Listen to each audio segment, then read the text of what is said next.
Welcome back to the Fourth and Gold NFL podcast. The league season has officially begun, and obviously that means free agency is well underway. And boy, has things happened this week that we are going to get into. Paul is back this week. Welcome back, Paul. We missed you last week. We got a lot to talk about. So why don't we start with the hot topic of the week, I think. The Ravens pulled out of the Maxx Crosby trade and they signed Trey Hendrickson. Now, I've got quite a few thoughts on this that I think, just to sort of set the scene and outline where I am with it, but I'm interested to hear what your thoughts are. So what we know is Maxx Crosby failed the medical that he took, I think, on Tuesday, which we knew he was going to because he had surgery 2 months ago on the meniscus. I think that the reports are that he played through that injury throughout the year. So, how much extra damage was done through playing. But I just want to start off by saying that I have no doubts that Maxx Crosby is going to come back like healthy, really. And I know that's a strong statement for someone that is sitting at home, not in that facility. But the character of Maxx Crosby tells me he will do everything, all of the right things to get himself back on the field and be that unstoppable force that he is. And he is that guy. When we look at it from a Ravens point of view, I feel like obviously like a lot of negative connotations have come out of this on the Ravens. But for me personally, I don't see it that way. Like, if I was the Ravens GM, Eric DeCosta, every day that I wake up, I have one goal in mind, and that's doing the best thing for this organization. And they've come to the conclusion that this is the best thing for them, whether or not it's to do with the medical that they knew Crosby was going to fail, or whether it's something else. The timing obviously is a little bit, like, I don't want to say suspicious, but coincidental. The, Maxx Crosby has the medical on the Tuesday. Trey Hendrickson hasn't signed with a team yet on the Tuesday. And going into free agency, Trey Hendrickson was reportedly looking for 35 to 40 million. That obviously turned out to be way above what teams wanted to pay him. So we get to Tuesday. Maxx Crosby obviously has this medical, and Trey Hendrickson is sitting out there, probably reducing his demand. And it's a simple equation for me. Like, okay, if the Ravens genuinely just saw something they didn't like in the medical, fair enough. But even if it was the alternative, you've got to weigh it up. You're looking at it at, we're going to get Maxx Crosby for 2 first-round picks at 29 million per year, but we're probably going to have to give him some extra money through the door. Or we can land Trey Hendrickson at 28 million per year and still be able to pick another player at 14 in the first round, another front seven, potential difference maker, or whatever they want to add. To me, it's a no-brainer. You go with that route. Crosby, I think, is better than Trey Hendrickson, but I don't think it's by a country mile. And maybe I like Hendrickson more than the average, because as you will know, Paul, I have admired this guy's play since he was at the Saints. But to me, I think both teams win because the Ravens get Trey Hendrickson and they can still use their 2 first-round picks. And the Raiders win because they went and built a team on the proviso that they weren't going to have Maxx Crosby. And it looks, by all accounts, from what people are saying, including Crosby, that he is going to be a Raider. Yeah, listen, the what you said about Eric DeCosta, his job is to do best by the Baltimore Ravens. And for anyone outside of the building to say that the Ravens have behaved in a shady way. They can't prove that. And even if they do suspect that, then people just shouldn't be saying that stuff, because the two things can coexist, right? So they, if they're paying that price for Maxx Crosby, then everything has to line up and it has to be perfect. So they've agreed a deal, they've agreed the asking price, but if he does not pass the physical and nobody from the outside knows the details of that physical, then they have every right to back out of the deal. And they have. And I don't think that the Hendrickson thing has to be, because people seem to be looking for some kind of angle or. And listen, I follow a team who rival the Baltimore Ravens, and it would be so easy for me to hate on the Ravens. In a way, I respect the fact that they want to do the best thing possible for their franchise. And the fact that Hendrickson was signed the day after, or even I heard that they were talking to Hendrickson on the same day that Crosby was in the building for the physical. I mean, sure, of course, because like if the Crosby deal falls through, which it ended up doing, what is a good team going to do? They're going to pivot to an alternative. And the best alternative available on the market was Trey Hendrickson, whose asking price just happened to be dropping. So both things can be true. And for other teams, other fans of teams and media personalities to hate on the Baltimore Ravens, well, okay, cool. Well, do you think the Ravens care? No, they don't. And Maxx Crosby, like, we're never going to know. Like, we're never going to know when he sat out or was forced to sit out that Giants game, the Tank Bowl, that it kind of ended up potentially being true, that they were done and they wanted to sit Crosby. I don't know. Look, I mean, it's all conjecture and it's all just conspiracy theories. And at the end of the day, Crosby's going back to the Raiders. The Ravens have ended up getting Hendrickson. Hendrickson is, at least recently, a better pure pass rusher than Maxx Crosby. Crosby's, like you said, probably a better all-around player. But the Ravens are okay. They keep their draft picks. And for anyone to say that they behave shady, well, you can suspect stuff, but you can't prove it. So just let's move on. Let's move on. Let's move to next year. We always seem to be looking, and maybe this is not just NFL, maybe this is just the wider world where we're always just looking for like a reason to hate on other people, or like, oh, well, they did that. Or, okay, maybe they did and maybe they didn't, but the chips have fallen, like, and that's it. Crosby's going back to the Raiders. They're okay. They didn't really want to lose him in the first place, and so they ended up taking a deal like 2 first-round picks. So maybe the Raiders are a little bit salty with it, but you know, I think if people are salty about it, then what you really need to look at is the system of it all. I mean, can there be a better system for trades to be worked out? Can players work out in private and provisionally pass their physical before even a trade is agreed?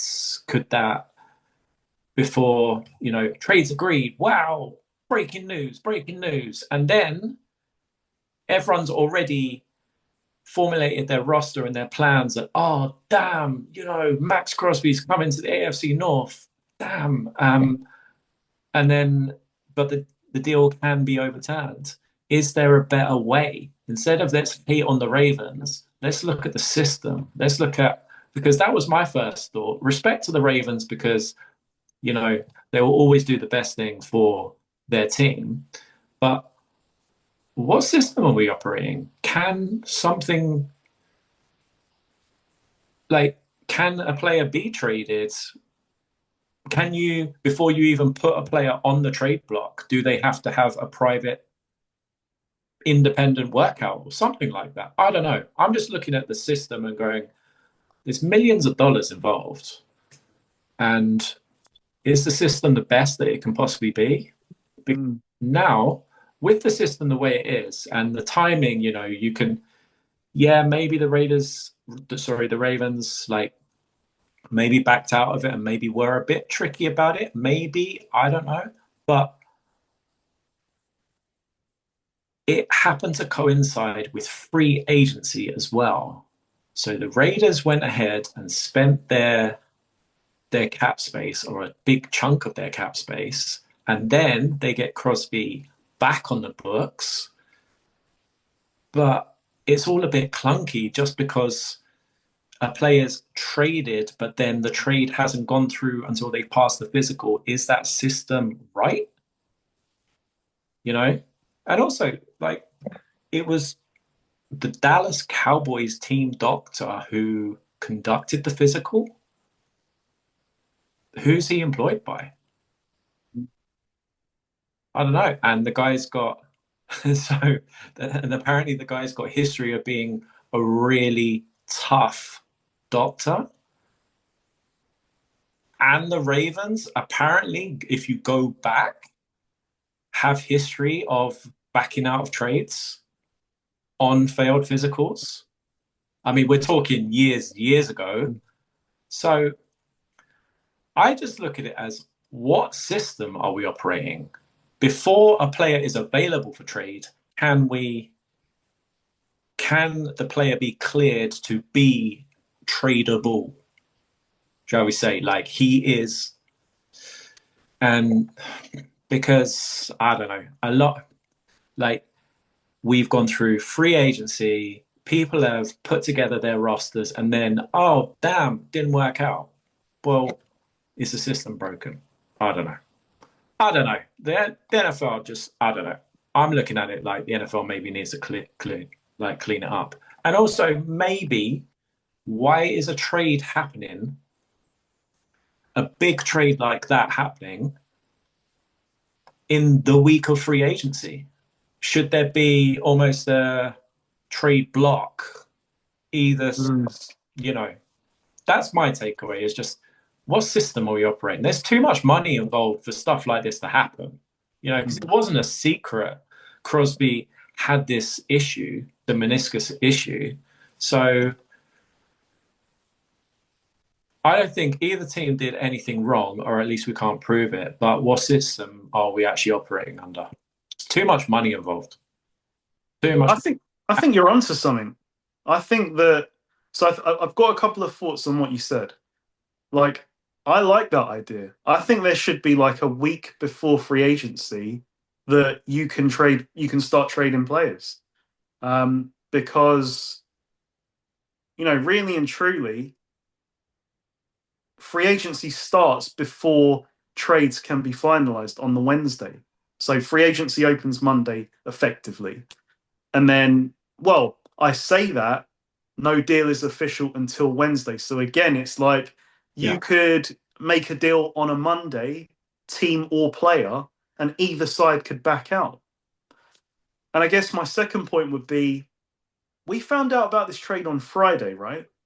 So I'm wondering why the medical was done on Tuesday in the middle of free agency. Like, surely, and I don't know how it works, but these are billion-dollar companies. Surely, if you're making a trade for a superstar pass rusher, I'm pretty sure you could pay for that medical to be brought forward maybe on the Saturday or the Sunday. Because it's not like Maxx Crosby just rolled up to Baltimore on Tuesday. Like, that trade happens, he's gone. He's on his way. And you know that Monday is the day when everyone is going to start making deals. You know, surely if you're the Raiders and the Ravens, you want to, get this signed off before that starts. I don't know. That's just my second thought. Teams are going to, obviously, with the injury report stuff, teams and players are extremely valuable. Like, teams are going to want to keep the health status of their top players secretive or in-house. But if a player's available for trade or they put a player up for trade, then is there a better system than, okay, you've traded for him, we've agreed a price, and then we'll send him to you. And then, especially with free agency, we have then made decisions, personnel decisions, in the event that he has left our roster. And then it's not a done deal because he is now being vetted by a third party doctor who doesn't even work for the team who are making the trades, by the way. How does that work? And then you can then renege on the deal, and then he's sent back to you, and you've then made decisions based on him leaving. I don't know. I just think it's a bit clunky. So like we seem to kind of both agree, can there be just a window of not a trade deadline, but just a trade almost amnesty or like holiday for a couple of weeks, at least to get through free agency? Because yeah, and each team are going to have different levels of the threshold for their physical, and apparently the Ravens are high. And it doesn't seem to have done them any harm for the most part over a long period. So, and it's well within their rights. We don't like it. Okay, cool. We'll change it. Change the system. So, yeah, I just look at it more objectively as like the NFL overall. Like, what are we doing? The Ravens got no problem with it. Got no problem with the Ravens, and they're in my division. I would love to have a problem with the Ravens, but I look at it like, okay, cool. They're fine. No problem with what the Ravens did. But yeah, I don't know. Players should be. There's just got to be a better way. Yeah, and to finish off, and emphasize your point, the Ravens have done nothing wrong here, because the deal is not done until the league season begins. So either party could pull out. I do feel sorry for Maxx Crosby because a lot of mixed emotions. Like, you're leaving the Raiders because they've been a losing franchise, and I think that is the main reason why he wanted to leave. And the prospect of going to Baltimore, one of the better run organizations, and now you're not. That's tough to handle, but he seems to be handling it the right way. Yeah, Maxx Crosby is the loser in this whole situation because, his reputation it's going to take a little bit for him to get back to the player who was worth 2 first-round picks. Yeah. So, but at least knowing from the outside, like the kind of character that he is, he's going to love that. And just hopefully, it doesn't affect him. And I don't think, there was a little bit of a difference of opinion, shall we say, with Crosby leaving the Raiders, but it wasn't a really messy divorce. It was just, I wanted to play. I'm a competitor, and like, he wasn't saying loads of shit on the way out the door. So I think he's going to be fine. And in the short term, the Raiders are going to be better. And according to him, he could have played the last couple of games. Unless he got injured playing basketball, his injury didn't get any worse. So it's the injury that he was playing through last year that the Ravens failed him on.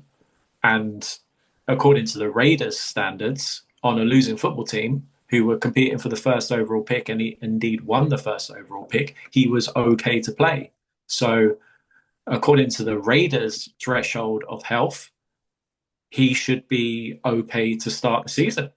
Is unless something else happens, but so And it's a meniscus, not an ACL. So, yeah, we've got a long time before September. Like, I think, like you said, Crosby will be just fine.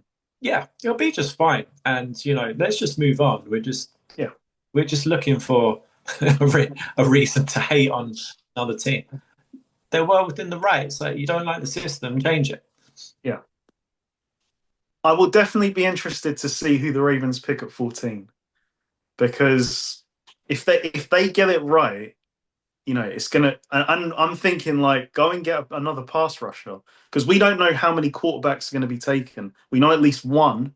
I'm guessing there might be a couple others. So that pick 14 to the Ravens is more like maybe pick 10 or 11 in terms of the best non-quarterback available.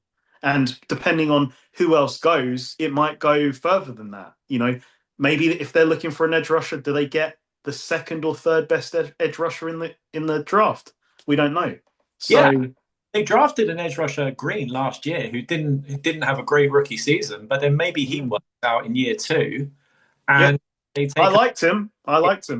yeah, and so he comes along in year two, and then they take another one, or they replace the center. It's the Ravens. They're good at drafting. They have been for years. So yeah, a player like I hear people saying, "Oh, and the Ravens," and they still get their two first round picks. Yeah, they were there. They were always theirs until the deal was finalized. Like, stop hating on them. They can do what they want. It's their roster, their cap space. Their organization. Stop hating. I think they've made the right choice. And that's me saying that I do think Crosby is better than Trey Hendrickson. So regardless of the details, the outcome is we've got Trey Hendrickson, we've got pick 14. We could have had Maxx Crosby. Forget all the noise. I think they're in a better situation, honestly. Who knows? Listen, you have to take people at their word. So until proved otherwise. So you have to say that, like, they were well within their rights how they behaved to do exactly what they did, and also they could have done both. They could have this right now on their roster, and unless we can prove otherwise, who is anyone to say that that's not what they wanted? They could have been talking to Hendrickson and fully intended to complete the Crosby deal. And both things could have been true. And unless you've got evidence otherwise, we're not prosecuting against the Ravens, then you can hate on them all you want. That would have been crazy for you. Yeah. Yeah. And yeah, in Ravens, they've hurt a division rival in the Bengals. And they've strengthened themselves. So, yeah, I'd say, well done, Baltimore. They have done what they believe is the best thing by their organization. Who the hell is anybody to criticize them for? Because if you can't prove it, then shut the hell up. Yeah. And on the Raiders side, I think it's worked out for them as well. Because yes, okay, they would have got 2 first-round picks. That doesn't mean you're going to get someone on the level or in the same stratosphere as a Maxx Crosby. But now you've got Maxx Crosby, and it sounds like he's back bought in. So that's a great win for you. Yeah, exactly. And remember at the time that Crosby was asking for a trade, and I said to you, like, I'm a little confused because he's almost like he's served his time on the Raiders. He's done his prison time on the Raiders, and they've sucked for so long. And it's always been, but next year, but new coaching staff. But maybe this time. But this time actually could have. This time, let's be real about it. This time has more chance Yeah. than last year did with Pete Carroll and Geno Smith. At this time, you've got the OC of the Super Bowl champions and the first overall pick. So, and they've spent some money in free agency. So maybe this time, and maybe everything can work out, and then we can just forget about this Yeah. because I'm sure something else crazy will happen before the start of the season where people forget about this. But for the minute, like, just leave Baltimore alone. Unless you've got evidence, just shut up. Yeah. And we'll get to the Raiders and their moves because I think some of them have been quite interesting. But I think let's stay in the division pool. AFC North. Your Steelers were active this week. And I'm not just saying this because you are my friend.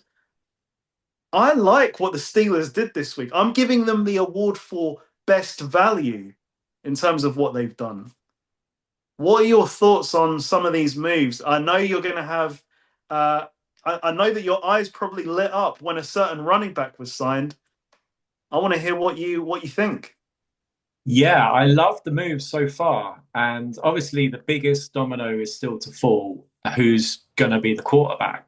But these moves, not a huge amount of cap has been spent, and they complement the existing roster. So we get, from what I've heard, the top rated corner on the board to pair with Joey Porter Jr. So we've now got two starting corners. We get Michael Pittman, a number two receiver. We've been crying out for a number two receiver for so long. Pair him with DK. Okay, so you got two receivers to go with the two corners. And then you get Rico Dowdle, who, yeah, it was sad to see Gainwell, and I like Gainwell. Gainwell leaving made space for Rico Dowdle, who is, I love Rico Dowdle, and he's an inside runner. Well, he can do pretty much everything, but he's for the most part, he's a run up the middle, kind of a tough running back. And that complements Jalen Warren perfectly. So corners, tick, receivers, tick, running back, tick. Just love because they complement the existing. So I just love it all around. And yeah, the Pittman thing, we've kind of brought down the average cap, given him a bit of an extension, but considering what receivers are paid in the NFL, I think it's a completely reasonable deal. Jamel Dean, it's not a huge cap number, and he had a great year last year. He was top 5 PFF rated corner, which surprised me on a Bucks team that weren't that great last year. And Rico Dowdle has had 1,000 yards on both the Panthers and the Cowboys. And we got him for a reasonable cap number. So yeah, I just love everything the Steelers have done so far. And yeah, just interested to see what happens moving forward. If I'm being greedy, then I would have liked for them to, and we don't know, maybe they were involved, just to feel out about Malik Willis, because I think he could be something special. And it was a reasonable cap number considering what quarterbacks are paid in the league. He's still young and the upside is there. But looking at it objectively, Malik Willis has ended up on the team of his old defensive coordinator, now his head coach in Miami. And Miami has a more favorable climate than Pittsburgh most of the year. So yeah, I'm happy for Malik Willis, but just to smash free agency, if we had Malik Willis as well, then wow, I would have been, yeah, that would have been too much to ask. But yeah, I love what they've done so far, and I don't think they're done because teams like, the really good, the really glued up teams, the teams that compete most years in the NFL are heavily involved in the second wave of free agency, which we're about to get into. You know, where you get your cheaper value guys to fill out your roster, or maybe the supposed headline names of free agency who are still available.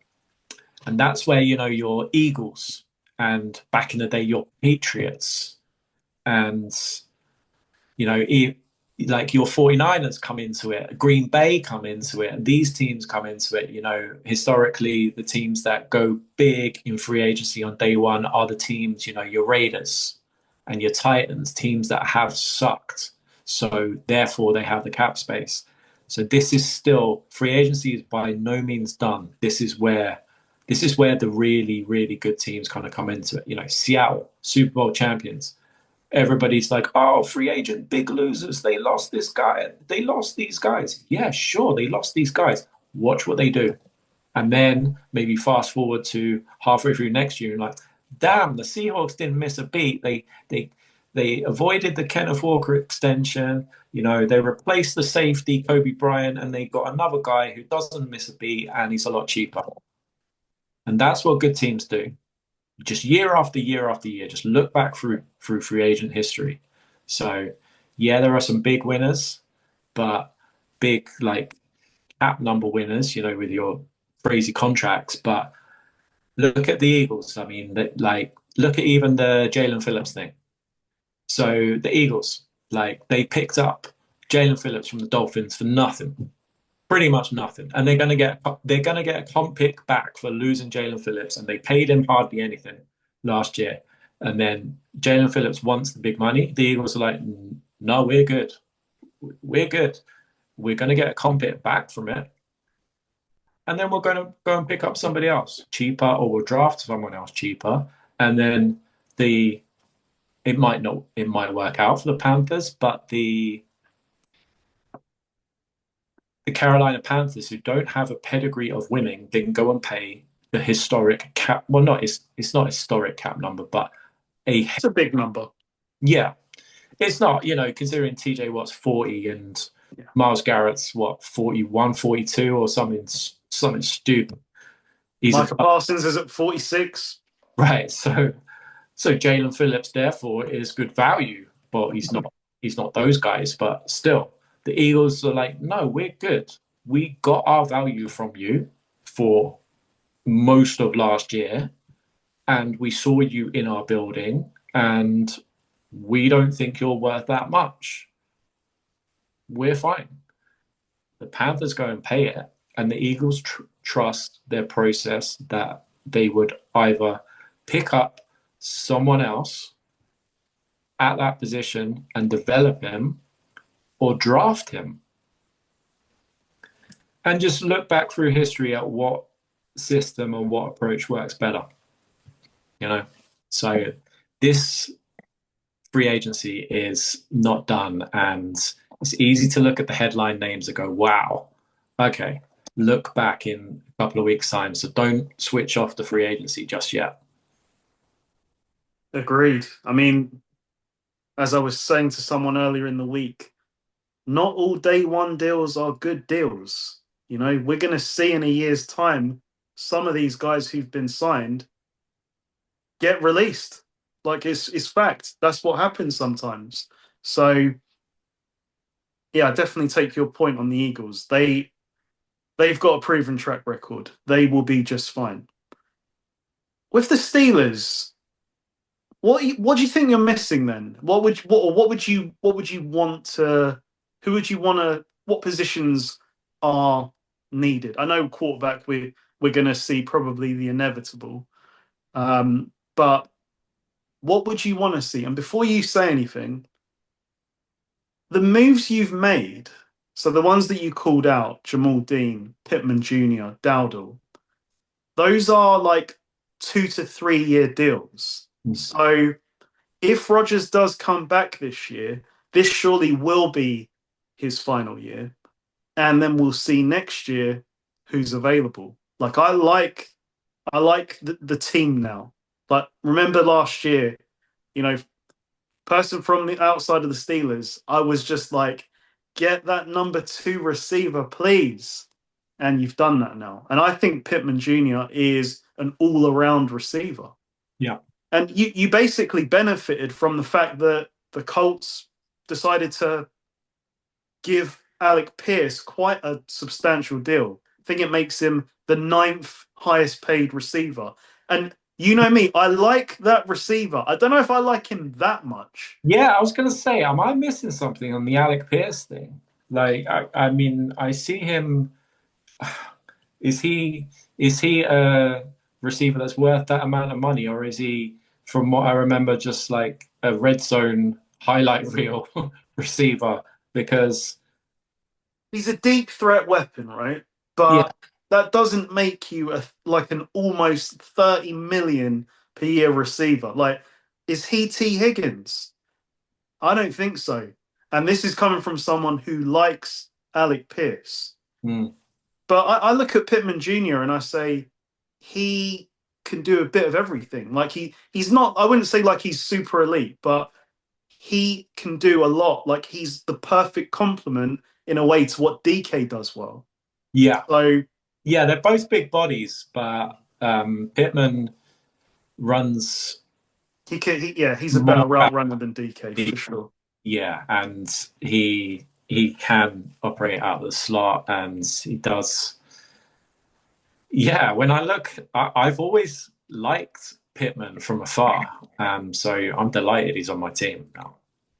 And yeah, he seems like a good character guy, and yeah, he's going to suit that division. And if it is Rodgers coming back, then back shoulder throws and yeah, just throwing it up with big body to be physical and compete on the outside. I like it. I really, really like it. So yeah, and at the cap number, and he seems like a good guy as well. It's not really going to cause a problem, which is, good for any Steelers receiver to, yeah, hopefully he doesn't catch a Steelers receiver kind of curse coming into town and just being a dick. But yeah, I like it.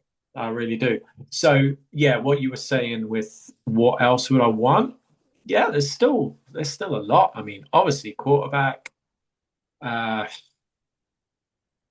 we took another safety, so Darnell Savage to add another safety to the back end. Jalen Ramsey is now almost definite going to play free safety next year. And he was really good at safety. I know, yeah, his kind of legs are gone, but being at safety makes it a little bit easier to kind of cover that. Um, you always need offensive line. We lost Sayamalu, so we need like guard help on the interior of the offensive line, and Broderick Jones has not worked out, so we need another tackle. Yeah, yeah, we just need. Patrick Queen is rumored to be available for trade. He's a Yeah. big cap number, 17 million. I do like Patrick Queen, but it's quite a lot of money considering the production. There's a big saving on that one as well. That's what makes it like it's glaring that he could go. Yeah, yeah, he could. He really, really could.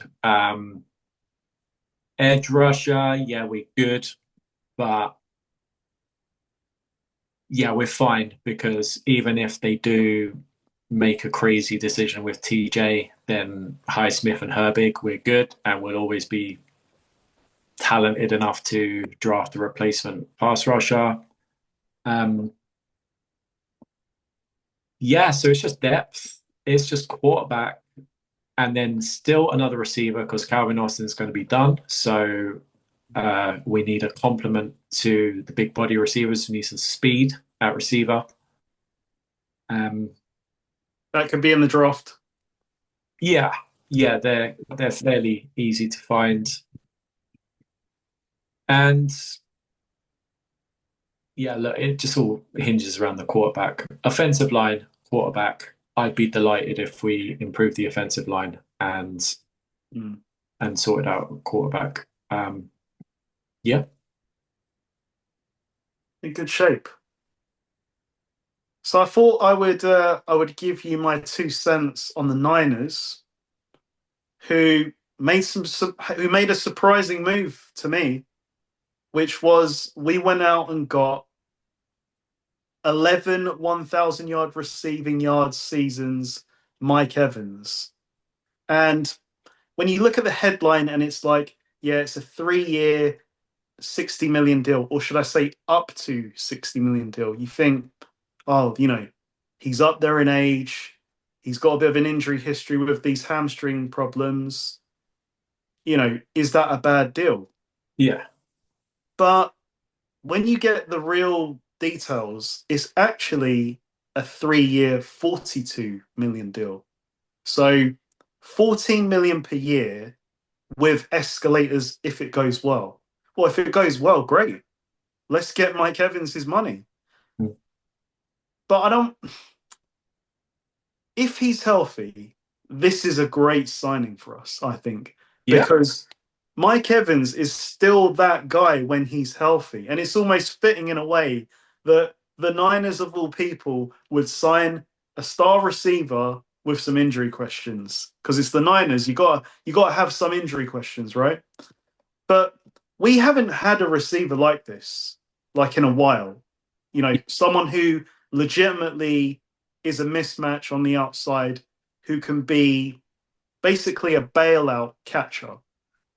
And for as productive as our receivers have been, I think it was pretty glaring when we went up against the elite defenses last year. I'm talking about Seattle 3 times, the Texans. These receivers got shut down. So it was clear we needed a number one receiver. I think we've got one. And at 14 million per year to start off with, at least, this has got potential to be great as long as I know, asterisk, Mike Evans stays healthy. He's been healthy his whole career, Yeah. from what I remember, at least. Like it's as you just said, you just led off this topic with 11,000 yard seasons. You don't do that if you're not healthy throughout your career. He's gonna be 33 years old at the start of this, before the start of this season. So what we're saying, by the time the guaranteed money runs out, he's going to be age 35. Or earlier. Yeah. Yeah, he's never been a guy that like, wow, he just runs past you. Mm. So that's not his game. He's going to be a good locker room guy. He's going to be a professional. He's going to teach. It's going to teach your young receivers. Imagine Ricky Pearsall like learning how to be a pro from Mike Evans. Like, what a role model to have. Like, I don't remember the 40. You know more about the roster. I don't remember 49ers having a receiver like this since To. I know I'm obviously missing loads and loads of guys, but that huge receiver, like big body, can do everything. Maybe Anquan Bolden. Yeah. But, I think Mike Evans has probably been better than Bolden, to be fair. Yeah. Yeah, he has. I would say that's fair. And I know you're going to get to it because I've just seen it. This was a surprise to me. Tell me the next move you're excited about on the 49ers. Oh. Well, so, I mean, I'm happy that we've got the kicker.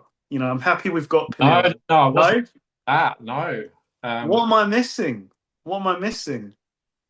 Well, this was released today, 2:18 Pacific time. So what?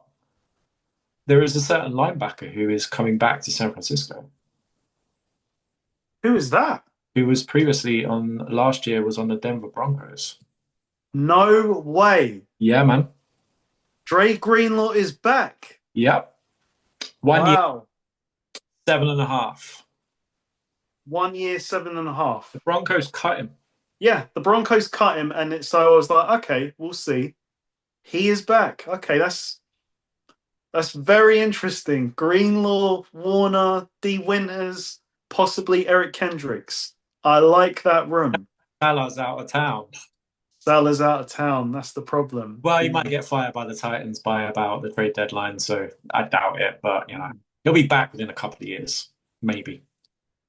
I mean, Drake Greenlaw is a great example of what we were talking about. He went into free agency. The Broncos gave him a 3-year deal.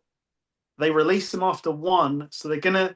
It's not like a blockbuster deal, but they're gonna be eating that dead cap now for the next couple of years. Year 35 for the Broncos last year, and they've cut him. Yeah. And now you picked him up for 1.75. He missed a lot of last season. Yeah. Because he had, I don't know if I want to say it was a pectoral injury in the off season. So that prevented him from playing. And his nature of car crash style energy, it does lend itself to him getting injured. But again, if he's healthy, I love this player. He's 28. Yeah. He is high energy. He's like your emotional leader on the field. Like he is going to get everyone jacked up, especially, the main man, Fred Warner. So I thought you knew about this. I did not know about this. But leading into the Greenlaw news, I thought when you said kicker, I was like, does he know what I know? I did not know that. So live reaction. Yeah. Okay, well I'm like, our front seven is coming together because we also made a trade this week. We gave a 3rd-round pick to the Cowboys for Osa Idigizoa. Now, I'm not going to claim to be an expert on this guy, but obviously, following the trade, I've taken a bit of interest. So, I wanted to see what we were getting. And just one thing that kind of stood out to me from what I saw was this guy is a block shedder. Like, he's got the moves to get off the block, which is going to be key for us in improving in this run game because we couldn't stop the run for nothing for the last 2 years. And I don't want to throw any shade on the guys that were there last year because they were rookies. Like I like Alfred Collins. I like CJ West. But at the end of the day, it's year 1 for them. They're going into year 2 now. We needed someone that was ready now. And by the looks of things, the Cowboys liked him as well. They paid him last year, 4-year, $80 million deal. But following the moves with Parsons, that defensive tackle room has got a bit crowded with Kenny Clark and now Quinnen Williams. Yeah, they went from having no D tackles to having too many D tackles while your guy was available. And so the Cowboys needed to streamline their roster, shall we say. And obviously they've got cap issues as well. I don't know much about the player. I just know that, the Cowboys had way too many D tackles. Seemed to get obsessed with, we need more. We need more defensive line. We need more. Yeah, Jerry spoke it into existence. Stop the run. Yeah. So yeah. Shanahan and Lynch have been pretty good with these kind of deals. Like they're not making the monster trade for the big names. And the fact they've given up a 3rd-round pick. I think we got 3 4th-round compensatory picks this week, following the front office and coaching hires. But they must like Adigazua enough to have given up a 3rd. And the hope we have is that he is ready to play now. Looking at him, he's not your space-eating defensive tackle. He's smaller than that. He's not like a DJ Reader or someone like that that's just going to fill the space and naturally just be a problem. Yeah, he is definitely a more dynamic defensive tackle, and I hope that he's solid because looking at his film, it looks like he's one of those that will pressure the quarterback, not necessarily sack the quarterback. He's got good hands, I think. So we'll see. We'll see. But Trey Greenlaw back in the building, that has rocked me. Yeah. Yeah, I'm surprised you didn't know. Well, obviously you didn't know. It was 2:18 Pacific time it was released, and the 49ers Wire website described Greenlaw as stud linebacker. So the Niners Wire still love him. He's only a year out of town. He's back home. Let's go to work. Let's go to work. Let's stay Stop healthy. the run. Let's pressure this. Let's be maniacs over the middle again. Yeah, love it. Damn right. Damn right.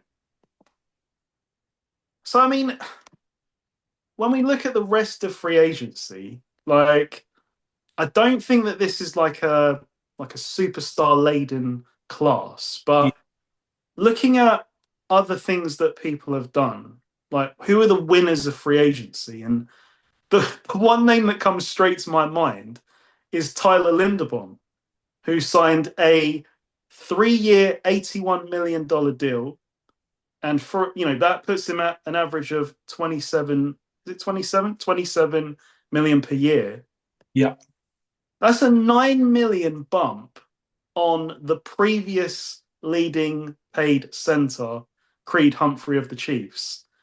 So the Raiders, their offensive line play was terrible last year. yeah, And so they clearly wanted this guy to set the base for a new offensive line with Kubiak. We sort of saw it last year with the Bears. They brought in Tooney, they brought in some other guys, and it did change things for them. yeah, So Raiders had the space.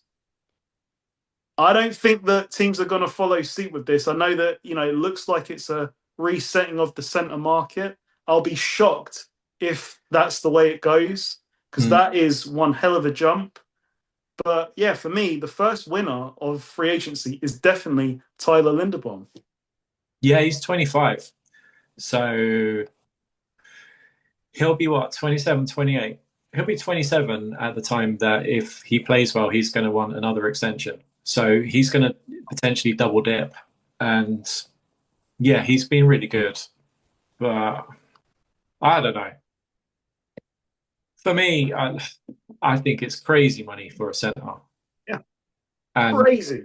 yeah, the rest of the league are pissed if you've got a good center. Then you're thinking, why, why do bad teams go and do things like this and just ruin us? Like we're going to now lose our center because we're not going to pay that stupid money. We're going to have to go and find and draft another one. And yeah, centers was a reasonable position. It's not anymore. At least for a Pro Bowl or a really good starter kind of caliber center because of what the Raiders have done. I think, and I don't know, who are they bidding against? Were they bidding Yeah, themselves or who was involved in this? Was it another bad team like bidding crazy money because and who that's the price you pay for being bad. Like I imagine, and remember, like at least I feel like offensive line is like a really coveted position. Like supply and demand, there's an imbalance. Like there's not enough great offensive linemen. So remember, like last year, a regular level offensive lineman, your man Dan Moore, getting that like super deal with the Titans. yeah, It's that hasn't worked out. yeah. I'm up. So my first thought with the Tyler Linderbaum thing was, and I haven't found the answer yet, is who is his agent? It's a good question. Because he or she They e- are the guy or or equal the girl. or equal opportunities. It could be a female. Have done extremely well.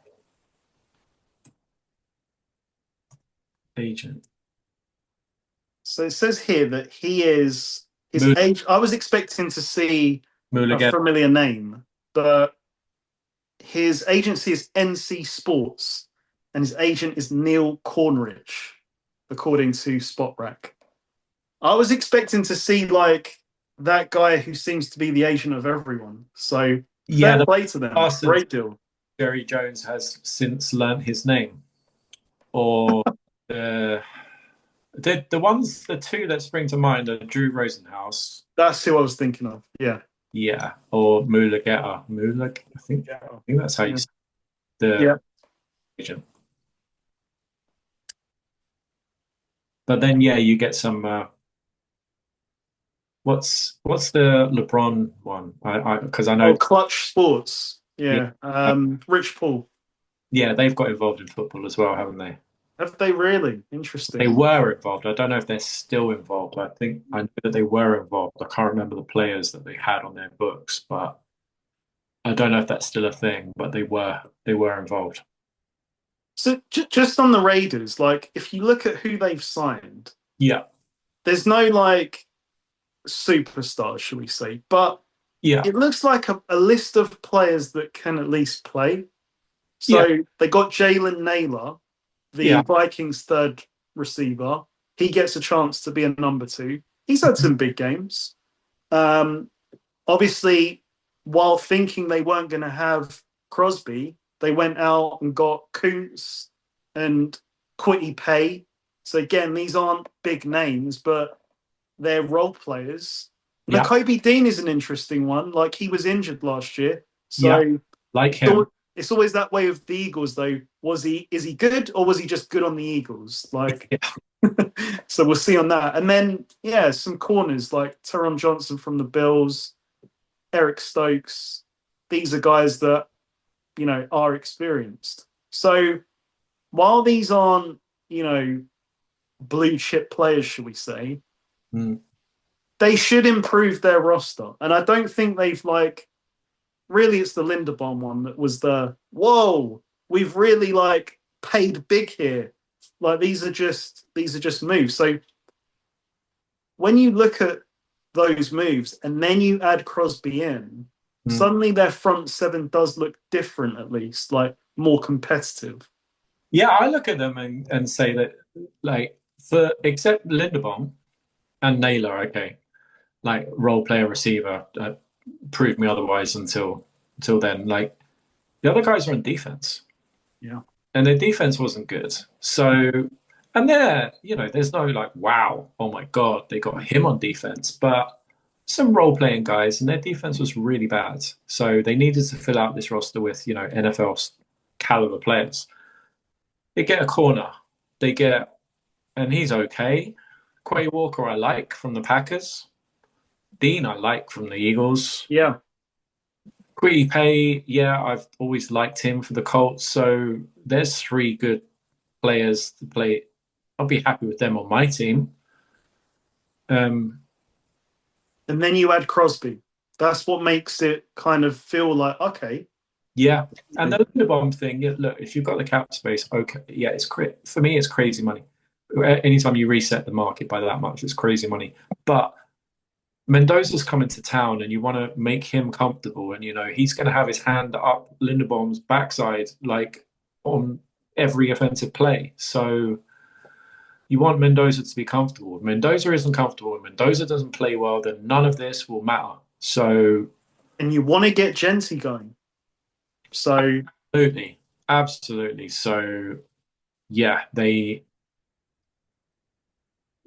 still need offensive line. Colton Miller's, from what I remember, a good tackle. So you got a tackle on the left side, and you've got a center and the rest of the offensive line, and then yeah, let's go. Let's see what we got. But that's what I take from it. yeah, Like NFL kind of guys on defense. yeah. One team I think really, they went for quality over quantity. I think we've already touched on it. Is the Panthers Mm. getting Jalen Phillips, getting Devin Lloyd? The Panthers actually surprised me a bit last year. Like, I don't think I gave them credit for where they were. I thought that their team was a lot worse than it actually is. I've been a big fan of their defensive tackle, Derek Brown. Yeah, And now I feel like he's got some legit support. yeah, With Jalen Phillips on the edge, okay, we're going to see always that question like, can he reproduce after being with the Eagles? He looks pretty good with the Dolphins as well. And of course, I think you're pretty excited about Devin Lloyd. So they've Mm. got good corners. So Yeah, I think this defense is coming along. JC Horn on the outside, Yeah. really good cornerback. Really good. Yeah, I like the Panthers free agency. I really, really do. Um, yeah, you have to say that like they got two of the best defensive players available, and yeah, I think they smashed it. If you've got the cap space, then why not? They have been smashing it as of late because, their receiver, I forget his name, the one that they took in the first round last year. McMillan. McMillan is a player. Yeah. So, you know, Bryce Young maybe played better than I gave him credit for at times last year, but I still have questions on that. Mhm. Yeah. Yeah, Panthers are interesting. Like they kind of they won the division in a bit of a surprise on, Yeah. but you have to say that they've improved in free agency. So why would they not win that again? And the Bucks just lost Mike Evans, and And yeah, Jamal Dean. yeah, they lost their best corner, best receiver, and the Panthers have added two of the best defensive players available in free agency. Yeah. I like where they're headed. Yeah, for sure. I'm actually surprised we haven't touched on this yet. This was one of the first deals to be announced in free agency. Kenneth Walker to the Chiefs. Yeah. They have finally answered the bell because, with all due respect to Isaiah Pacheco and Kareem Hunt, who, you know, they will give you their absolute best effort, I can't watch the Chiefs run the ball for less than 10 yards every attempt over the last 2 years again. Like, this is a game breaker. You know, Kenneth Walker, given the space, will destroy you. Like, it's not going to be, we're not going to be in week 9 and I'm watching Sunday Night Football and Chris Collinsworth saying, Kareem Hunt's 15-yard run was the longest run they've had this year. Like, teams will legitimately have to stop Kenneth Walker, and it brings balance back Yeah. to the Chiefs' offense. It should open up the passing game because if you don't play the run properly, like I said, this is a home run hitter. He could take it 70 yards to the house. Yeah, I love it for the Chiefs, but Kenneth Walker can't do everything on his own. No. So, and the Chiefs, so Kenneth Walker can make one guy miss and like one, two guys miss. But if the whole offensive line is struggling, then he's not going to be able to do everything. So, and from what I remember, the Chiefs' offensive line wasn't great last year. So I know they retooled a little bit. They lost Tooney. They didn't want to pay Tooney, and they replaced him in the draft, and then that didn't kind of work out, and kind of switched off from the Chiefs, honestly, because their games are pretty painful to watch. I And feel like there was more to be had in the run game, though. It's, having watched the Niners all year last year, where the door's getting shut at the line for yeah, McCaffrey. It wasn't like that for Pacheco and Hunt, okay, but because they are, I'm not saying that the Red Sea parted, but there was plenty of plays where you're like, 7 yard run, but actually, hold on a sec. If that was someone else, yeah, that might be a 20, 30 yard run, for example. yeah. Kenneth Walker could make a huge difference then if the offensive line holds up because he's spectacular, and yeah, he's a huge upgrade on what they've had. So it will open up everything. And I know Mahomes was an ACL, so is he going to be right for week 1? That's the question. but we know what Mahomes is like. You know, we get given these time frames, but often these guys come back. You know, Mahomes is going to do everything every minute of the day, I'm assuming, Yeah. to get back. So he has a chance. But if he doesn't make it, I don't think this is like a, oh, well, he'll be back in October. I don't think he'll miss a lot of time, at least. And From are what they I've going read. to, are they going to risk it and re-sign Tyreek Hill? Depends what Hill wants. I'm very curious about this because I thought that he would get signed like at least by now, but his injury was pretty bad. Like I think it was dislocated knee, Mm, probably like that also combined with like a tear of some sort. But the way that he was playing before he had that injury, it's still Tyreek Hill. You know, don't get it twisted. The quarterback play was insufficient. And when it was good enough, this guy was still making big plays. But there's going to be a balance, isn't it? Like he's coming off a serious injury. He's 30 plus. So then, I don't know what his expectations are. But as we move further into free agency, that number's going to have to come down because teams are going to be making smaller and smaller deals now. So, yeah.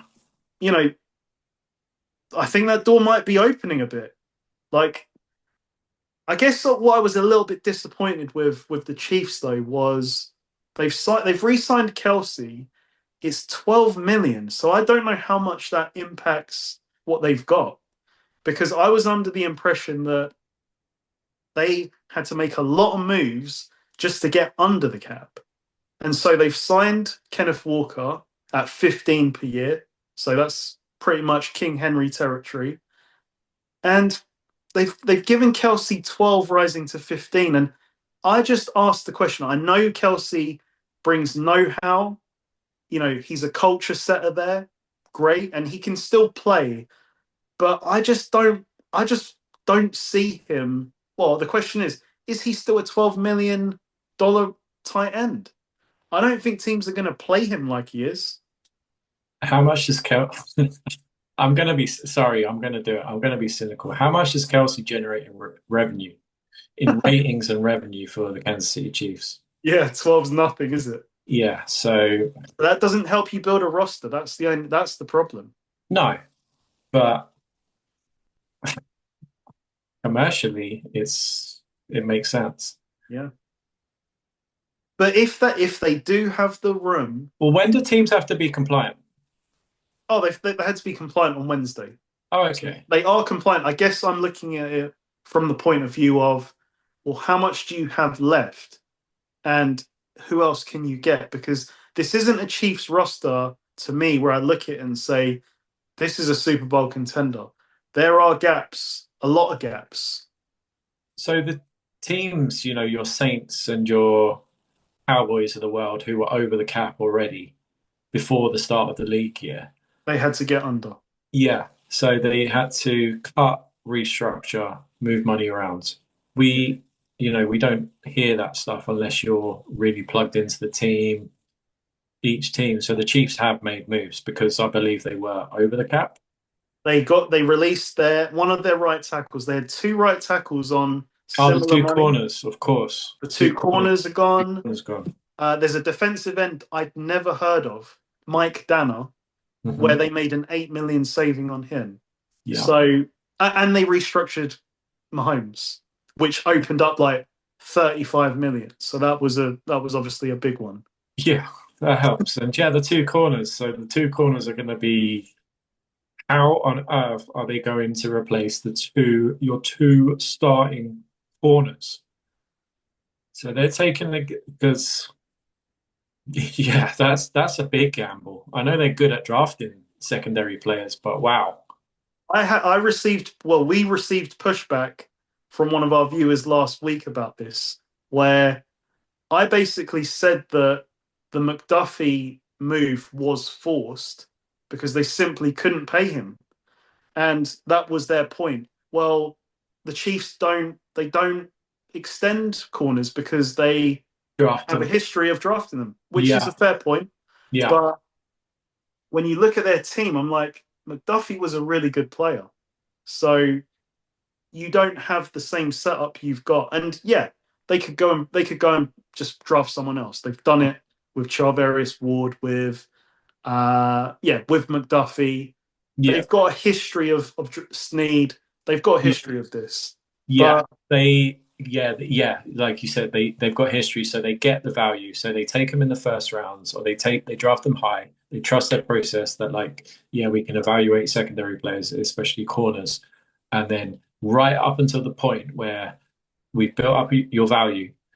We've got the maximum value out of you. We've got the playing time out of you on a cheap cap number, and then we can trade you, and we still get the first round pick back. Like they yeah, they see that as yeah, like we'll do it again, rinse and repeat. So yeah, it's I'm just thinking of yeah, obviously not to be a homer, but like you're going to think like historically, I know it hasn't always worked out. Steelers receivers, like Chiefs corners, I don't know, like think of another one. Like 49ers running backs. yeah, there are certain teams that you just go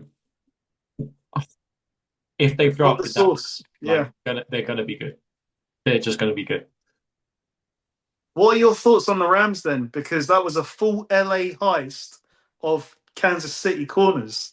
They got um they got Duff McDuffie and Watson. So that was the area of need, right?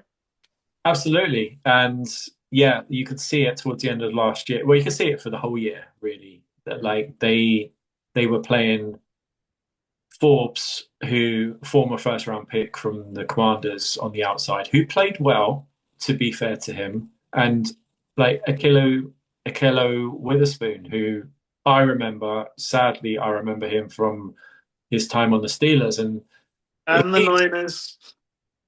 yeah, you're in big trouble if you're asking him to cover on the outside. So they couldn't play man to man because they didn't have the guys to play man to man. So they were playing a lot of zone, and it just wasn't working for them. And yeah, you saw it in some games, especially games later in the year, like JSN having big games and Wide open, like you yeah, said, because they're having to play zone. yeah, and Forbes has got some help now then. So that's quite a trio potentially. yeah. So the Rams have identified. Well, it was fairly easy to identify. Everybody did, but they have at least acknowledged their area of, shall we say, development. Development is needed in the secondary. They have extended their safety, Campbell, and they have gone and taken two starting corners from a team who historically have really good corners, and these two corners have been really good for the Chiefs. So fair play to the Rams. Credit to the Rams. They've identified where they want to improve, and they've gone and just got it. And they've, And they still have a high first round pick. yeah, yeah, courtesy of the Atlanta Falcons. Yes, the Rams, you just have to sometimes just go, well done. Like, great business. Because F them picks. It's back. We're running it back with F them picks. And even if it doesn't work out, right, then you've got to admire just the aggressiveness and the thought process of like, right, this is what we're going to do this offseason. We're not yeah, going to be wondering about that. We're not going to, oh, like we might get away with it this year. No, F that. We're going to go. Where's some good corners around the league? Who historically has really good corners? Oh, the Chiefs. Oh yeah, they're in cap hell. Right. Oh yeah, we got that extra pick from the Falcons. Yeah, right. I see what we can do. And the Rams, they go and do it. And yeah, They've still got the first round pick. So they could go and take another corner. Screw it. Or they could draft, Another front seven player, you know? yeah. Yeah, I love it because yeah, that's where the Rams were really you have to and you have to hate it as a 49ers. Yeah. You have to absolutely hate it. Go like I have it with the Ravens some years. I'm like, damn Ravens. Like they go and like make a really, really shrewd, astute move. And that's how good teams operate. See, with the Rams, I'm now where everyone was last year. Like I see it now with them. Like they are top of the list to contend. Mhm. Whereas last year I was like, yeah, this team's pretty good. But and maybe I under evaluated that team because they were pretty good in the end. Um, but like this year, I really feel like this could be a Super Bowl year for them. They know that Stafford, while he played amazingly well last year, they know that window is closing, so Yeah, they had to be aggressive and fix the things that he can't control, which is this corner situation. They've gone and addressed it. They're a very well run team. absolutely. And yeah, the young guys on the in the front seven now have potentially more time to get home. Yeah. Yeah, Wow. if yeah, I think it now rests around can Stafford play to 80% of what he did last year? Can we know Puka's still going to be really, really good, but can Adams still can his play? I think it can. Can it hold up to the level, or is he going to drop off a little bit? We'll see. But yeah, I think the Rams, like I agree with you. I think the Rams have a great chance next year. And Adams had a lot of quiet games last year. So, it's not, I don't think we saw the best of Adams last year. So I almost think that he might actually be better this year. Yeah. So we'll see.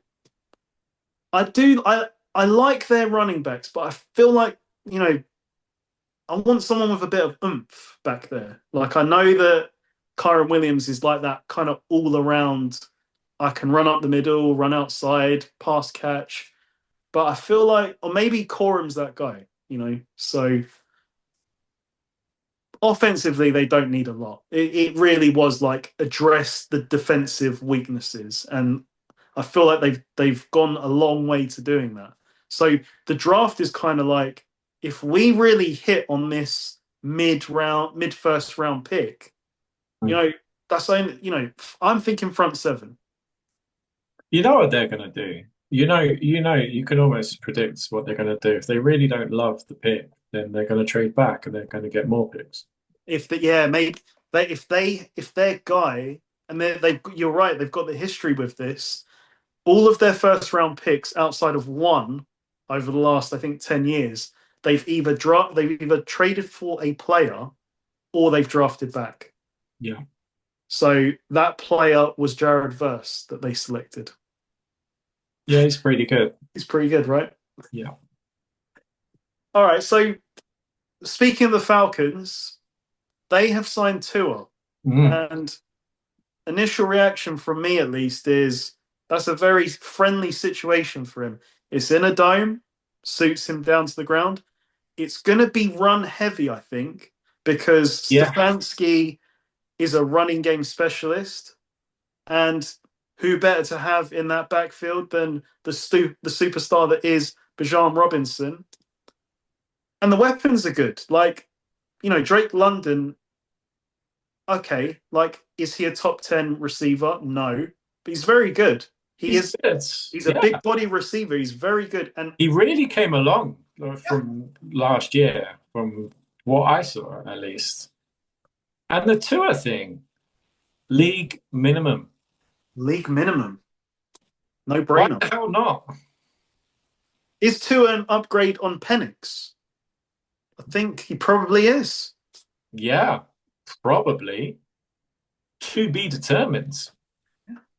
If you've Like, got two mid quarterbacks, screw it. Let's have both of them, especially if one of them costs 1 million. yeah, yeah. And Like we're gonna see because like I feel like Stefanski's pass game is a little bit limited.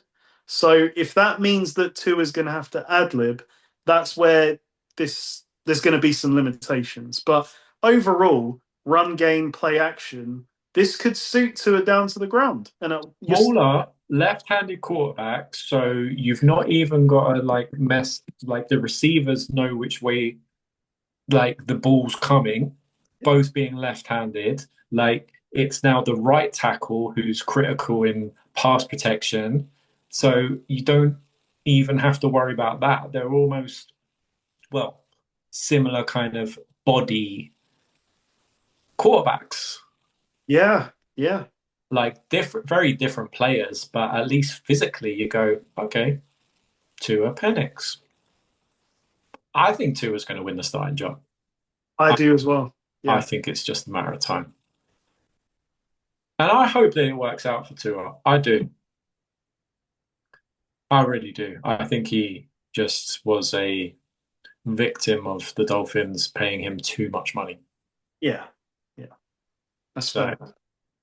yeah, I hope it works out because, Who would you have signed, right? So there was a pool of like these league minimum quarterbacks. So you had Tua, yeah, Kyler Murray, and okay, I think in the end the Raiders traded Geno Smith, but late pick swap. Same sort of thing though. You got three quarterbacks, all at like minimum. Like who would you have signed if you were the Falcons? Would you have signed Tua? for the Falcons, yes, because of the left-handed thing. Uh, Yeah, but if that wasn't a consideration, then I would sign Kyler Murray yeah. I'll because be interested to see with Kyler Murray because again, it's kind of like Tua. He's a product of his situation, and I know that he hasn't done all of the right things at all times. And yeah, he's a shorter quarterback, so that's always going to be against you. I still think that having like had to go against this guy twice a year, every year, I maybe have a different perspective because I've seen us not set the edge one time, and he yeah, just he just blitzes down the field like with ease for 70 yards. I'm like, what? How? Where did that come from? So he's got an intriguing skill set. I think you said that he's visiting with the Vikings. he is. That would be interesting. He is. The Vikings have recent history on taking quarterbacks who haven't worked out elsewhere. And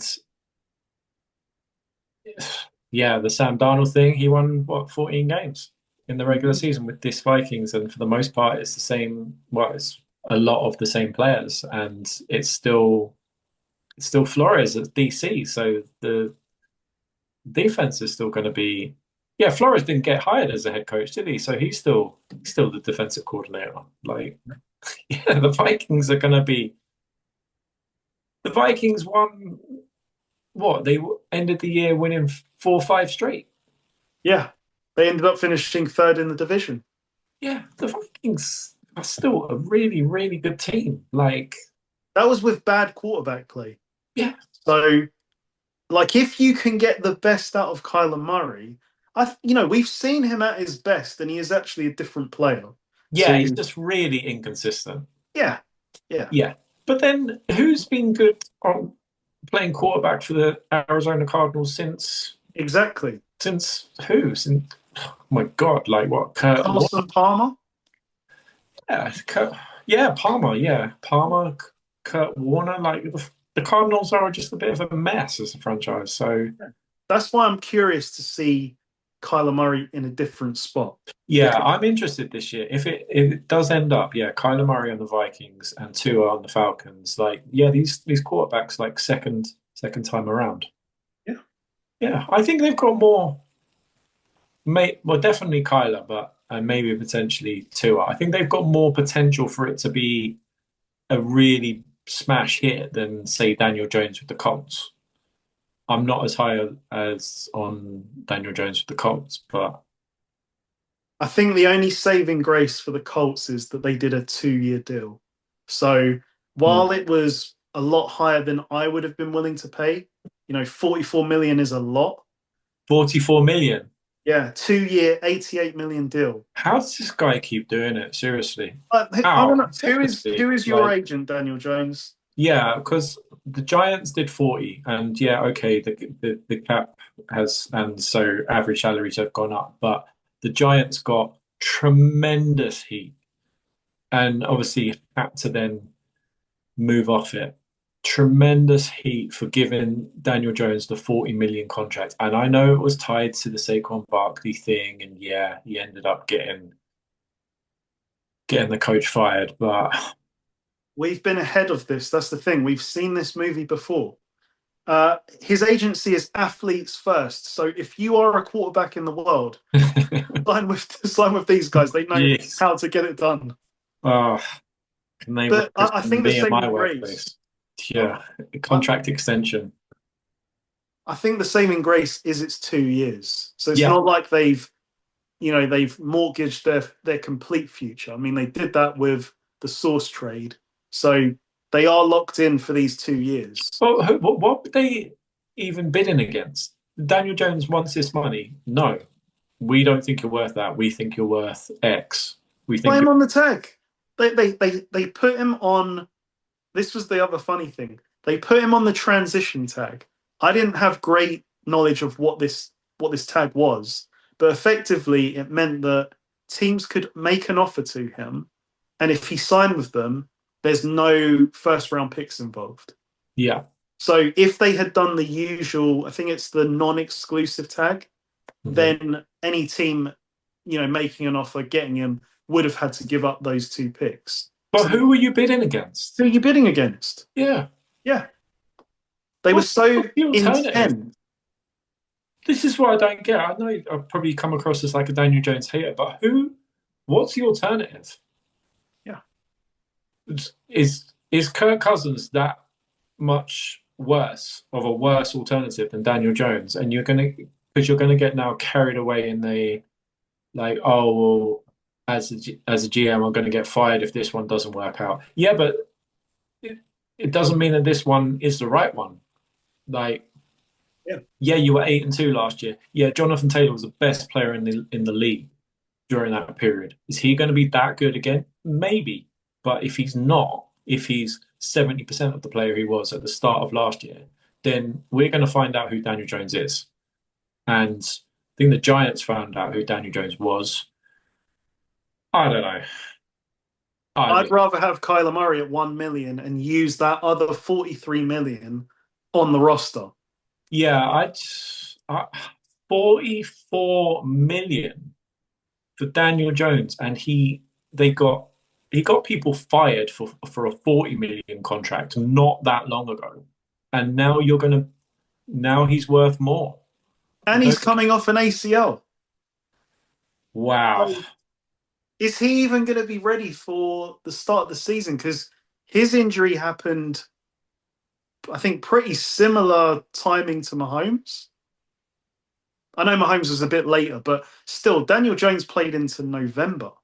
So to me, that's crazy, crazy talk. But you know how things work. Daniel Jones, apparently, who's his favorite player on the team? Yeah, Alec I heard. Pierce. Yeah, so they've now committed. And you lose Michael Pittman Jr. as a result. Yeah, When you look at their receiving core, they had Michael Pittman Jr., Alec Pierce, the tight end Warren, the other receiver who I think you were quite high on. Was it Downs? yeah, I like Downs. As a collective, you know, with Jonathan Taylor, obviously, that's actually a really good unit. That's But the now, thing. I like the Colts roster yeah, mostly. It's just quarterback, and it has been for years. And then this one, I don't know. I don't think Daniel Jones has shown me anything to think that, oh, well, it could be this time. no. I don't know. I I would I would have been more inclined, like just being realistic. He's a $20 million quarterback for me, he should he like a should be. bridge. He should have been laughed out. 44 million. Are you kidding me? Get the hell out of here. Like, no, see ya. Like, wow, you are delusional, buddy. No way. I You haven't had the funniest thing yet though, and this is all reported. So reportedly, the Colts offered 33, and the counter offer from Athletes First was 50. He wanted 50, and he okay, got cool. 44. You show me where on earth you're going to get anywhere close to 50. I'll wait. Come Yeah, back. Come back. There are no other offers. the Who trend. Yeah, who's left? Tell me a team that's left who is going to be bidding on Daniel Jones. The because Vikings? the tag was 37.8 million. So that's the floor. Right. No one is coming in to swoop him away for more than that. So why have you even averaged it out at more than the tag? Because the tag always sets the floor. Like no player is going to make a deal for less than the tag. That's just the way it goes. Yeah, but why are you making a deal? Like, Don't make the deal. Play on the tag. One yeah. year, If you, if 37.8 if million. you delusionally, if you stupidly think that he is your guy, okay. I mean, I hate it, but now the alternative is draft a quarterback. Oh no, wait, we can't do that because we made the deal with the Jets for Sauce Gardner. Oh crap. All right. So it's Kirk Cousins or Mac Jones. Mac Jones is still available. The reports are that the Niners are asking for astronomical returns, as I thought they would. Your second round pick. My Plus, second round pick. probably plus. Yeah. That would be crazy, but So yeah, what's his contract? How long's he got? 1 year. Okay. Yeah. So Mac Jones is a free agent next season. We'll see. He's going to get $44 million. He's going to hire Daniel Jones's agent. Yeah. I don't want to. I just want to touch on this team because it's my favorite. It's my favorite team when it comes to cap. The Saints. The Mm, Saints are like the most YOLO team ever. They yeah. have the most chronic cap situation of any team. Like they have to they've gone so far into this overdraft that they have to restructure every year. And you know what? They said this year, let's go and get a 13 million per year running back to add into that mess. They've gone and got ETN. I don't know what this means for Kamara, but if they can coexist, that obviously that's quite a decent room. He has been slowing down, He's been Mara, slowing and down, you yeah. can see some similarities. Yeah. ETN, like he's ETN's not a smash mouth inside runner. I know Kamara is probably a bit more physical than ETN, but you can see similarities at least. They need an all-around back that's always on the field every single down, who can catch, Mm. who's dynamic, and yeah, it's sad actually to see like Alvin Kamara come towards the end because I loved him as a player. Yeah. So you can see where they're going with it. But yeah, the Saints they are hilarious with their cap situation. Yeah, fuck it. Let's go and get a running back. 30 Yes, million. fuck it. That is the Saints. Just yeah, YOLO, fuck it. I think the Jaguars have done the right thing because as much as I have been an advocate for Travis Etienne, 13 million per year is a lot. It is a lot. I You know, mean, you did work on me and eventually you wore me down and yeah, and I couldn't disagree with you anymore after watching some ETN. but He has improved. yeah. He has improved. And fair play. He's now earned the big payday. So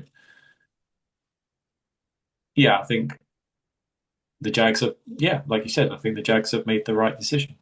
Yeah, because they've got two in waiting in the wings Yeah. who, yeah, okay, it really tapered off, but there was some really explosive plays earlier in the year. And you can draft a running back. You can, and you can find them. If Yeah. you do, if you hit on a running back in, I mean, you could hit in any round. there's seventh rounders that play amazingly well. So Some are drafted guys, like undrafted guys, yeah. yeah. So 13 million for 13 million. Like I'm expecting, you know, someone at the top level. You know, your Well, so the Saints 14 are million is Jonathan Taylor. hoping for Travis Etienne to be. Well, let Travis Etienne, if it works out, is a player to draft in fantasy because that's what the Saints are doing. Like with the system, he's going to be involved heavily, and he's they're going to give him every possible shot to get like a 2,000-yard season. Yep, yep. So yeah, screw it, the Saints. Like they just go. But Tyler Sharp got better towards the end of last year. They brought in some older guys. They brought in an offensive guard, David Edwards from the Bills. Don't know much about him. And Noah Fant, he's still around. He's now a Saint. And Caden Ellis, who was on the Falcons, I believe. Oh yeah, yeah. He had 12 and a half sacks last year with the Falcons. So Wow. They lost Demario Davis in the middle, though. The Saints, Yep. I know that he's ended up on the Jets, the team he was drafted by. So that's a bit of an end of an era. Yep. Yeah, the Saints. They've got a question on Cameron Jordan because Cameron Jordan wants to get paid. And yeah, of course he does. Screw it. Like he's right at the end. This is his last payday, so I think he wants to stay loyal to the Saints, but he also wants to, get his money too. I mean, he's up there in age, like 37, 38. So I don't know what the expectation is. But again, I think he might have had double-digit sacks last year. Yeah, talking of guys right at the end, we just extended Cam Hayward, who's at Yep. age 36 for one more year. 32 million. At least it's done early. We're not going to have the same off season as was it last year with both Watt and Hayward. Yeah, Yeah. they're both done. So yeah, they're both on the roster for next year. TJ might be traded, but goodness. I think I'm going to make a prediction now that we're going to see a different TJ because I do believe in sitting out the off season affects you, and he's not going to sit out this year. So I think that does make a difference. Well, yeah, because I heard some Steelers fans, and I kind of weirdly agreed with it when the Crosby deal was at least provisionally agreed. They were, oh, okay. So if Crosby's worth that, then what's TJ worth? Interesting, because we've got Herbig on roster, who's still on his rookie deal. And if he produces next year, he's going to want to be paid. And we've already paid TJ 40, but he doesn't play up to 40. Just interesting. If Crosby's worth that, and TJ has produced at least sacks wise and pressures wise at a higher level than Crosby has. Crosby's a few years younger, I suppose, is the only. Yeah, it is. But yeah, Steelers fans were like, oh, okay, that's the market for pass rushers. Well, okay. We could get a first and a second because we were thinking like not multiple firsts, but yeah, it was just interesting. They were just chewing the shit about value because Crosby did change it, but now screw it. Now the Ravens fucked us because that deal's off. Yeah, we'll see. So I mean, the last team I can think of in terms of moves is the Bills. So they went and got DJ Moore. Yeah. 24.5 million per year. Yeah. So if they don't change it, I'm like, Bills, do not change this deal because this is a player that I'm not sure on. Like he's a bit of a weird one. Like he seems a bit disinterested at times. Like on a play. I'm watching him thinking, are you like looking at what's going on? But then in the same breath, overtime against the Packers, 40 yard down the field, makes an unbelievable catch. So this price is just about right. The Bills always guess who the Bills have signed. Do you know? Have you seen the pass rusher they Bradley Chubb. my first reaction is like, do they always fucking do this kind of thing? So, I'm thinking like Von Miller and then Joey Bosa. Bosa, Yeah. and they always seem to overpay on an aging pass rusher, like who's another team have kind of got the value out of, Yeah. and you're just chasing. This is well, on paper, 3 year deal. So it's probably a 1 or 2 year deal.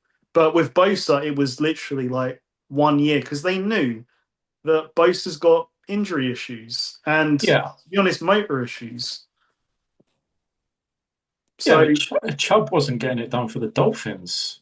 uh, it's, I don't know. it's typical Bills in a way. Like that's why everyone's sort of, or at least I've seen the reaction to DJ Moore. Like they finally got their number one, but I'm like, let's just pump the brakes first because if you watch the play, at least from what I saw last year, Yeah, I'm not 100% convinced on DJ Moore. But at the same time, you look at the room and you say, well, DJ Moore is like quite a significant upgrade on what they have because they yeah, don't have a lot. And, yeah, look at last year, they brought in Brandon Cooks. He outplayed everyone on that receiver team. yeah.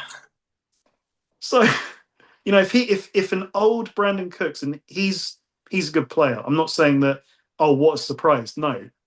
If he can outperform in his later years all of these guys, I expect DJ Moore will do the same. Absolutely. Yeah. Yeah. Um,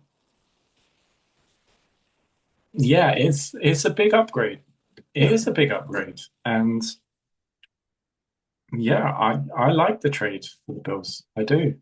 At that price, I think that's just right. Don't like up that number though. Yeah, and it's not that long ago. The Diggs years. I know Diggs turned out to be a pain in the ass, but it's not that long ago that this is like a really high volume, like a receiver can catch lots and lots of passes and touchdowns from Josh Allen in this offense. So if Yeah. DJ Moore wants to be paid like a superstar, then yeah, Josh Allen needs a receiver. Seems to be perfect. There's a lot of mouths to feed in Chicago. I like the trade. Yeah. Chicago don't have to extend him because Chicago's, Caleb's now heading into year 3, so they have to worry about extension for Caleb at the end of next year, year 4. Mhm. Yeah, so they're going to have to pay some guys, Chicago. So I like it. Yeah. I like it for both teams. But no, I want the Bills to be interesting. I don't want to be like, yeah. I want Josh Allen to be successful. Yes. 100%. If there are no other players or teams you want to talk about, Paul, I do have a draft for us to end. Okay. Best free agents still available. I'm just going to be Captain Obvious and start us off with Tyreek Hill. I know he's coming off a major injury. I know he might not be quite the same, but this is still Tyreek Hill to me. And the play that I saw before the injury was more about bad quarterback play. In the moments, and they were just moments, that he was getting good service, he was still a big difference maker, a big play maker. So Tyreek Hill. I will weigh the quarterback position heavier with more importance than other positions. I'm not saying that this is the best player available, but it's at the most important position. And I will weigh who I believe the better player at that position currently is at the moment. So I will say that Aaron Rodgers is the best available. Well, actually, as of right now, Kyler Murray's still a free agent. So, okay, I will say Kyler Murray as of right now. He is 28, I believe, former first overall pick. Yeah, got a lot of heat on the Cardinals, but he was playing for the Cardinals. Let's see him on a good team. And yeah, I just think he needs some coaching and he needs. Mm. I think there's still a lot there with Kyler Murray. I think, we've seen the smaller quarterbacks thing. Yeah, it can be a thing, but we've seen smaller quarterbacks be successful. So I think there's a lot there to work with Kyler Murray. If you get him in a quarterback friendly offense with a kind of a quarterback guru, your Vikings, I think the Vikings could be very exciting for Kyler Murray. So yeah, I'll say Kyler Murray. As of now, by the time this goes out, he'll probably be a Minnesota Viking. I hope he is. I hope he is because that's a great place to play quarterback. Yeah. Okay, not the best player available, but maybe for me the best player at his position. Give me my man David Njoku. Yeah. He has suffered from significantly poor quarterback play and still shown moments where he's an athletic freak. He can make big plays. He's not reached 30 yet. And I think in a better situation, this guy can still be a big contributor. I hope he gets a good landing spot because he's done his time. David Njoku. Interesting. Two of the Browns. I don't know what the Browns are doing. It seems like they've torn up their offensive line Yep. because Bitonio's a free agent and Wyatt Teller's a free agent. So the guards, All five of their starting offensive linemen went into free agency. wow. Well, they haven't currently re-signed them. Nope. So that's interesting. They've Uh, signed others. They went and got, I think, the Texans right tackle, and I can't remember the who else they've signed, but they've been signing from other teams. Bobby Wagner's a free agent. He still hasn't retired. Trayvon Diggs is interesting. Mm, Jadavian Clowney's still out there. wow. Hassan Reddick. My former Juwan Jen. favorite. Yeah.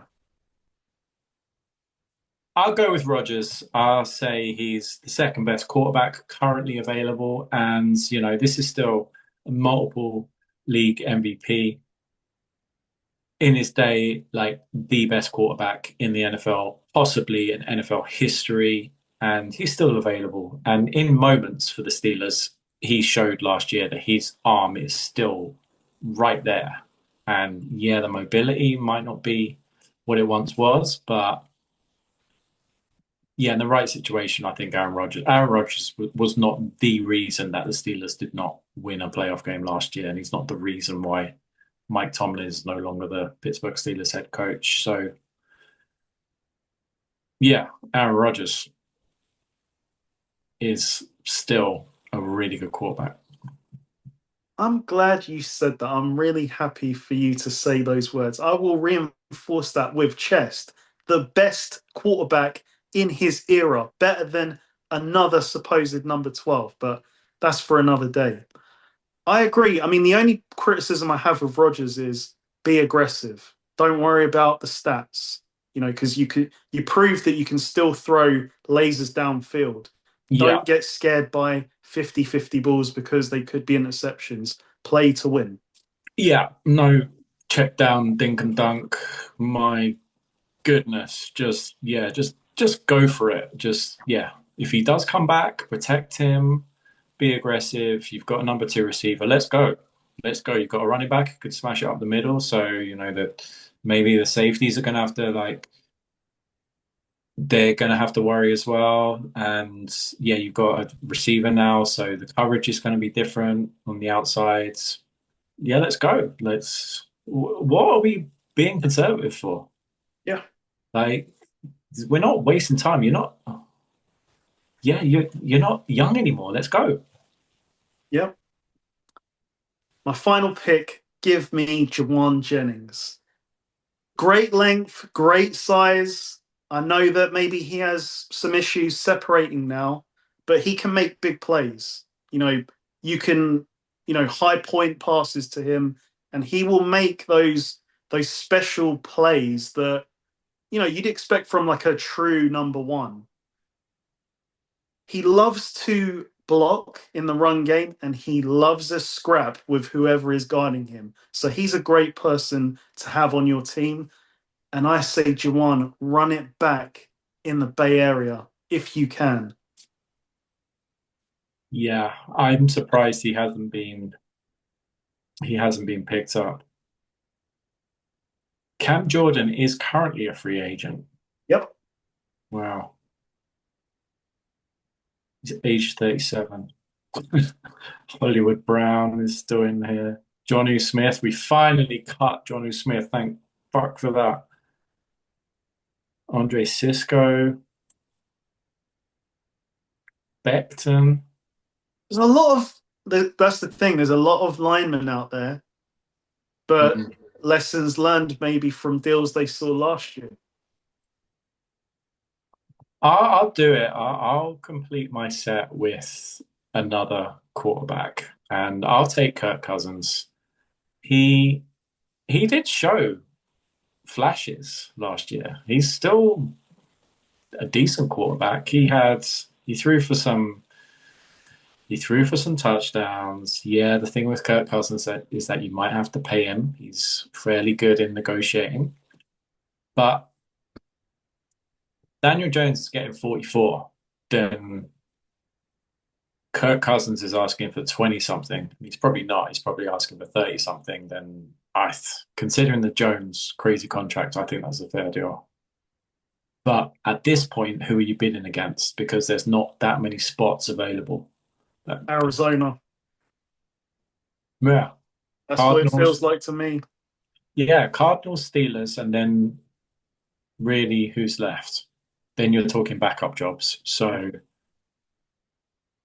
yeah, I'll say Kirk Cousins. I think he can still be a starter in this league. Um, Maybe a victim of the Falcons paying him too much in that crazy contract, but if you can get a reasonable cap number, I wouldn't be mad with Kirk Cousins as my starting quarterback. No, no. And as we've previously said, I don't really want him in Arizona to be like that problem where hopefully the Niners are trying to win some games to make the playoffs, and there's been so many slip ups against the Cardinals just because they turned up on that day, and it Yeah. feels like it's possible because I believe a lot of LaFleur's tree have gone to Arizona, and it's all running back to that Commanders setup where they had LaFleur, Shanahan, McVay. They all know Cousins well. Yeah, they picked up my man Algier. Yeah, Algier to go along with James Conner. They're both tough, physical running backs. Like you can't stop the run. Like you don't want to play the Cardinals. Like that's not going to be fun. yeah. They picked up Kendrick Bourne as well, who I didn't realize he's made. I think the stat was as an undrafted free agent, like or undrafted player, he's made over 40 million in his career, and he is high character. Like Yeah. he really will. Like from what players have said, he's the guy that keeps everyone on a positive kill. So, and he can play. I was hoping Yeah. that we might get him back, but the Cardinals offered him He had two some big years. games for you last year. Yeah, Towards the ends, like really big games. Like Kendrick Bourne's this good. him and Mac Jones. That was the Rams heroics game. Yeah. There's some big names left. Diggs is still out there. Ooh. Joey Bosa's, of course, still Yep. out there. The whole Browns offensive line is still out there. Debo's out there. Debo's out there. Yeah, I imagine Debo probably had some unrealistic expectations. Like that's a 1 year deal somewhere, Yeah. but he can contribute. Yeah, like I said, Bobby Wagner, Mekhi Becton, Trayvon Diggs, Clowney, De'Ami Brown, Reddick, DJ Reader. DJ Reader's a free agent, age 32. I loved Reader when he was at the Bengals. I don't think Yeah, he lived up to that play at the Lions. That's the no, only thing. But he's only 30. You say he's 32. 32. He might have another year or two in him. 6'3", 330. Black Host. Black Host still out there. Brian Robinson. Oh yeah, you let him go Yeah. for the minute anyway. He didn't get enough touches where he probably wants to go somewhere else as well. And Russell Wilson. Let's go Hawks. Mm, Still out there. interesting. Oh, very interesting. I mean, we will see what happens over this next week. Because as you said, Paul, this is the time where the good teams extract the value. They Yeah. find the diamonds in the dirt, and it will be the usual suspects, the guys that have been quiet so far, Yeah, the like bad teams have spent their cap space by now. yeah, So yeah, the teams that have watch the teams that have just been quietly just saving the cap space and then no, we'll be aggressive now when you idiots have spent your money. yeah. So we will return next week and see what happens because this next week will be interesting. Mm. So yeah, we will see you next week.